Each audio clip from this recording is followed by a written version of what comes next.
Muy buenas tardes.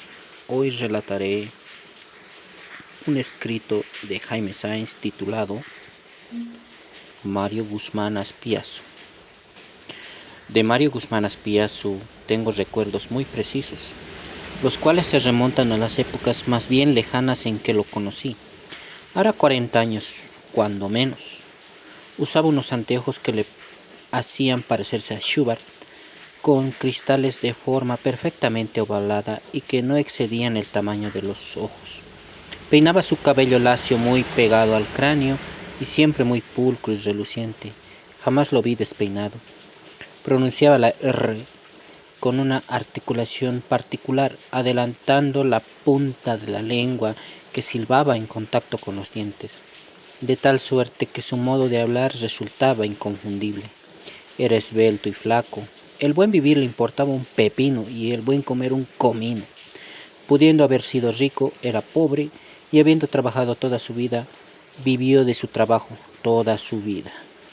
Su facilidad para escribir era pasmosa, hasta tal extremo que asustaba. Para él redactar una crónica de factura impecable era una cosa de minutos. Como periodista era un maestro, con una iniciativa y una imaginación como raramente se vio. Con nuevas luces y con nuevas ideas contribuyó a la superación de la prensa y de la radio, y con su concurso enalteció las mesas de redacción a lo largo de muchos años. Su preocupación fundamental radicaba en el espíritu. Mario Guzmán Aspiazu, el humano, el idealista, no se concretaba a escribir tan solamente, defendía a los desvalidos, a los humillados, a las víctimas de las injusticias y con valentía ejemplar salía por los fueros de la dignidad humana. No era revista, no era logrero. Y cuando escribía, el talento y el humor se emparejaban con la verdad amarga para conformar así las crónicas brillantes que, como aquellas firmaba Sagitario, marcaron época en los anales de nuestro periodismo. El supremo potaje de su diario vivir lo constituía la palabra escrita, siempre que lo hubiese sido con la tinta de la realidad, con el estilo que le enseñaba la vida, con el ritmo y con la fuerza que sólo se dan al conjuro de lo noble y de lo auténtico.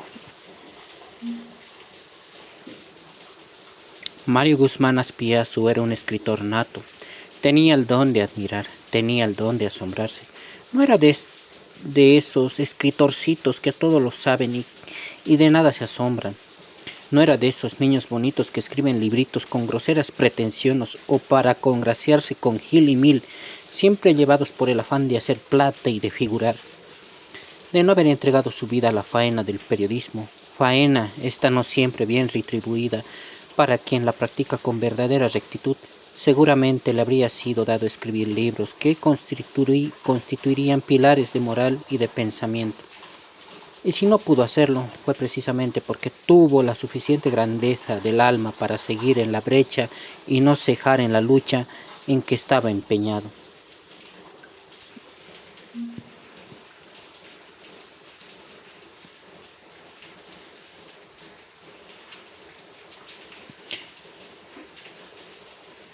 Y si por ventura se le hubiese ocurrido abrir una oficina de publicidad comercial con un talento hasta tal punto formidable como el suyo, se habría vuelto rico en breve tiempo. Solo que él no aspiraba a volverse rico. Ante la sola idea se mataba de risa. No era un resentido, ni tampoco un simulador como esos que se las dan de grandes señores para ocultar su resentimiento, pues tal resentimiento en el fondo no es más que eso, un pseudo señorío que por sí mismo se delata. Mario Guzmán Aspiazu era conocido entre sus amigos como Sagitario, seudónimo con que firmaba unas crónicas que diariamente escribía en un periódico local y que por lo demás se hicieron famosas. Sagitario, y lo mismo da que le llamemos así, era uno de los más conspicuos miembros de la Gesta Bárbara, un movimiento cultural de poetas, escritores y pintores encabezados por Gustavo Medinaceli y que se caracterizó por un tremendo dinamismo. Julio de la Vega, hombre taciturno y poeta auténtico, se contaba entre sus mejores amigos, así como también el escritor y viejo hombre de prensa Víctor Hugo Villegas. Ellos conocieron muy de cerca a Sagitario. No había linotipista, armador o prensista, ni redactor o corrector de pruebas, ni programador, operador o locutor de radio que no lo profesara cálido afecto. Y tenía muchos aparceros con quien iba a beber unas copas en una chingana que se hundía en las profundidades de una especie de catacumba en la calle Indaburo. El negro Miranda, diestro armador de un vespertino y hombre muy dado a los dimes y diretes, siempre con el ojo bien abierto, era uno de ellos. Claudio Marañón Padilla era otro, el famoso jorobadito, del tamaño de un taburete, que empero podía beber tamaño tonel 10 veces más grandes que él. Otro era yo, con alguna frecuencia, y me acercaba a la mesa de Sagitario en la catacumba con oscuro tumbado que suspendía a escasa altura de la cabeza, con lóbregas paredes que parecían perderse en la distancia, causando una impresión de fantasmal amplitud. Y siempre se hablaba de todo, aunque no se hablara en absoluto. Sagitario, comunicativo por naturaleza, daba rienda suelta a su imaginación y expandía su espíritu conversando con sus amigos, refiriéndose a menudo a las preocupaciones que lo embargaban. Una de esas noches lo encontré sombrío, solo y silencioso, inclinado sobre la mesa. Me gustaría transcribir algo del diálogo que sostuvimos en aquella oportunidad, por cuanto recuerdo claramente los términos del mismo, y lo haré en efecto tal como sigue. Sagitario: ¿qué hacemos aquí en el mundo? ¿No te parece que deberíamos irnos con la música a otra parte? ¿Qué opinión te merece el mundo? Yo: el mundo es lindo, pero feo. Sagitario: lo que nos hace estar aquí y lo que nos hace vivir es la ansiedad del retorno. Y luego, una vez cumplida esta ansiedad, lo que nos hará estar allá y lo que nos hará vivir seguirá siendo la ansiedad del retorno. ¿Te das cuenta? La ansiedad es insaciable, insaciable como la vida y como la muerte. Yo no sé qué pensar, si la muerte es un retorno a la vida o la vida es un retorno a la muerte. ¿Tú qué dices? Es la rueda. Sin remisión estamos atrapados, pobres hombres. Sagitario: ¿y los budistas? Los budistas están en el camino del no retorno. Y nada de escoger gratuitamente. Un budista deberá crear el camino, pero pasemos la hoja. Imagínate, ocuparse de semejante cosa resulta ridículo a estas alturas, cuando la gente se muere de hambre, cuando millones de niños en el mundo se revuelcan y patalean y parecen como animales, y nadie dice nada. Y si esto es así, el tema del no retorno y del camino de los budistas no resultaría tan ridículo a estas alturas. Frente a la miseria y a la inequidad, al no retorno resultaría deseable. ¿De qué valen las protestas y las voces aireadas que a diario elevamos si los explotadores tienen por corazón un pedernal tan duro como la corteza terrestre? ¿Te das cuenta? Mi convicción respecto a los explotadores es la siguiente: el secreto de su fuerza consiste en un simple pedernal, por lo mismo que resulta poco o nada deseable, y por lo que precisamente nadie se atrevería a poseerlo. Y es ya sabido que los explotados jamás aprenderán a ser duros de corazón. Su propia condición se los impide.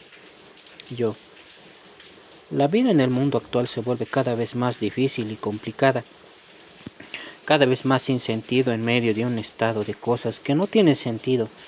A mí me ocurre una cosa: el remedio total, definitivo y radical que proponía mi amigo Julián Huanca, hacer volar el planeta en pedazos, ¿qué más daría? Sagitario: problemático pero bello. A la luz de esta idea, la vida cobraría un sentido totalmente nuevo y, viviéndolo bien, parecería que el hombre desde el mundo es mundo no hubiera vivido sino para realizar esta idea, aunque sin haberse dado cuenta. Además, el hombre, con su eterno afán de destruirse a sí mismo, de hecho, está ya empeñado en la destrucción del mundo. Y por su propia grandeza y miseria, me imagino que el hombre en lo profundo vive disgustado con el mundo y lo mira con recelo. Yo, por mi parte, confieso que el mundo me causa asombro. Cada vez que lo miro, lo hago por primera vez, pero al mismo tiempo me preocupa la ansiedad. Ni la más alta filosofía concebida jamás por el hombre será capaz de develar el enigma de la ansiedad, por siempre insoluble.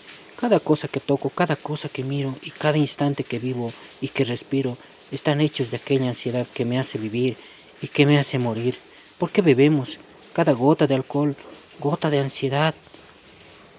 Se enciende una hoguera de ansiedad, instante tras instante y minuto tras minuto a lo largo de la existencia. No todos conocen la ansiedad, para muchos no existe. Yo diría que es el gran mal, un camino seductor y tenebroso que no siempre se recorre impunemente, por lo mismo que depara ignorados y recónditos abismos en los que seguramente se encuentra la respuesta de muchos enigmas. Lirismos aparte, la ansiedad nos hace vivir con fuerza abrumadora. Se trata de un designio por demás paradójico. Es muy cierto, y al margen de su contenido, la propia palabra suena con, no sé, en qué encantos, ansiedad. Ya sé que te gustaba. No sé qué poema repites la palabra ansiedad más de 20 veces, si no me equivoco, y conste que no lo digo en son de crítica, pero a propósito de poemas, ¿qué fue del famoso libro que ibas a publicar? No sé quién me dijo que tenías problemas. Yo, no hay tal. Lo que pasa es que todavía quiero revisar algunos poemas, por si las moscas. No vaya a ser que la palabra ansiedad se repita más de 20 veces. Además, estoy empezando una novela. Sagitario, te envidio. Yo no puedo dedicarme a mis papeles. Me muero por escribir, pero resulta que al final de la jornada estoy más cansado que la gran puta. Tengo muchos temas y cosas. Ven a casa, quiero mostrarte unos cuentos y unos papeles que tengo por ahí. Quisiera revisarlos y publicarlos con las obligaciones que uno tiene. Muchas veces no hay tiempo ni siquiera para tomar una copita. Pero ahora brindemos por la ansiedad. La vida es digna de vivirse. Mario Guzmán Aspiazu no alcanzó a revisar y mucho menos a publicar sus papeles. La ansiedad lo devoró. Su fallecimiento se produjo en 1972 y, si recuerdo bien, en el mes de agosto. A la sazón yo dirigía la revista Vertical, en cuyas páginas apareció una carta que quise escribir al amigo muerto. Considero oportuno transcribir el siguiente fragmento de la misma. Ha muerto Mario Guzmán, un hombre verdadero, Mario Guzmán, que todo lo daba y nunca pidió nada. El humano, el sufrido, Mario Guzmán, el viejo amigo, ha muerto. Así recuerdo haber musitado en mi corazón cuando supe la noticia de tu muerte mientras caminaba aquella tarde y llovía. Pero ahora ya ves, mi querido Mario, cómo te escribo, es que en realidad mal puedes haber muerto. Por más que te encuentres en la tumba, has de seguir viviendo y muriendo aquí, en la ciudad. Hace 30 años que te conozco y sé lo que digo. Un hombre como tú, que pudiendo haber escrito obras de la más alta importancia, prefirió sacrificarse y luchar como periodista y con enorme nobleza por las causas justas, es decir, por las causas perdidas. Un hombre como tú que vive para sufrir y no para engordar, que vive para ser y no para estar. Un hombre como tú jamás podrá morir. Todo nuestro cariño será siempre contigo, Mario Guzmán. Todo nuestro reconocimiento, toda nuestra admiración, para siempre contigo.